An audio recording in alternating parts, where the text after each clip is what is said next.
Works of literatures, authors try to portray characters that are younger as not being able to fully comprehend or understand what characters of an older age can. In As I Lay Dying, the character who I'd like to talk about is Vardaman. Vardaman is the youngest of the Bundrans. The first time we actually see Vardaman is later on in the book. He catches his fish and brings it up to show Pa. While he's showing Pa, Toll, his neighbor, is also there. Pa wants nothing to do with it and tells Dewey to take it into the house and clean it. Later that night, Vardaman finds out that his mother is dead. He runs to Toll's house and wants him to come back and tell Pa that he saw that his mother was alive. What Vardaman is referring to now is the fish. Vardaman disconnects his mother from her body and believes that the fish is now in her place. When they are loading Addie into the casket, that night Vardaman decides to push holes through the casket and right into her face. He believes that she needs to breathe because she's the fish and it's not actually her body. She is not dead.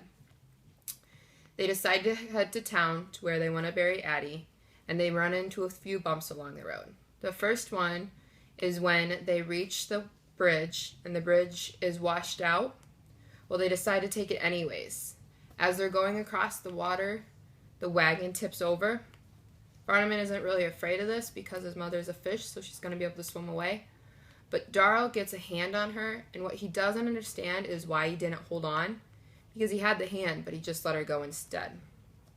As soon as they recover Addie in the casket, they put her back in the wagon, and they're on their way. As they're riding along, Vardaman starts to see buzzards. He notices that they're following him. They soon leave at night, though. They never stick around, and Vardaman wants to know where they go.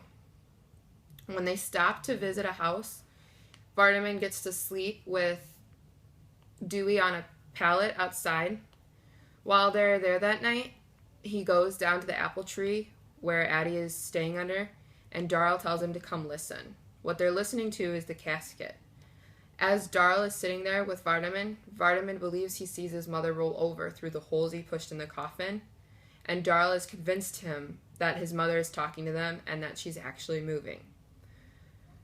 Later that night, he sees something that Dewey tells him he cannot tell. He has to keep it a secret. And it's really bad, but since Dewey told him he couldn't, he doesn't say anything. Later on, they realize that Darl actually set fire to the barn, and that's what Vardaman was actually trying to keep a secret. Throughout the novel, we see that Vardaman associates his mother as being a fish. We also see that he associates Jules' mother as being a horse. He connects the horse as being Jules' mother because he's so close to that. And he connects the fish as being his own mother because he has personal ties with that as well. What he doesn't understand is how his other siblings fit in, because he knows that they're brothers, but he doesn't understand how Darl can go throughout the novel saying that his mother is dead, he no longer has a mother, but in his own heart of hearts, he feels that his mother is a fish. The reason that adolescence plays into this and that we see it is Vardaman is too young to understand what the rest of the characters already know. He is a Bundran, and Bundrans are oblivious to the rest of the world. The things that they do, others find to be repulsive, but he is so used to it because that's the way he's been living that he doesn't understand. He doesn't understand that his mom is dead, that she's actually in the casket. He believes that she's the fish because that's the only thing he can connect to. His own sister doesn't correct him. His brothers don't correct him. In fact, Darl actually encourages it, discussing with him that Jules' mother is a fish and Jules' mother is a horse and Vardaman's mother is a fish.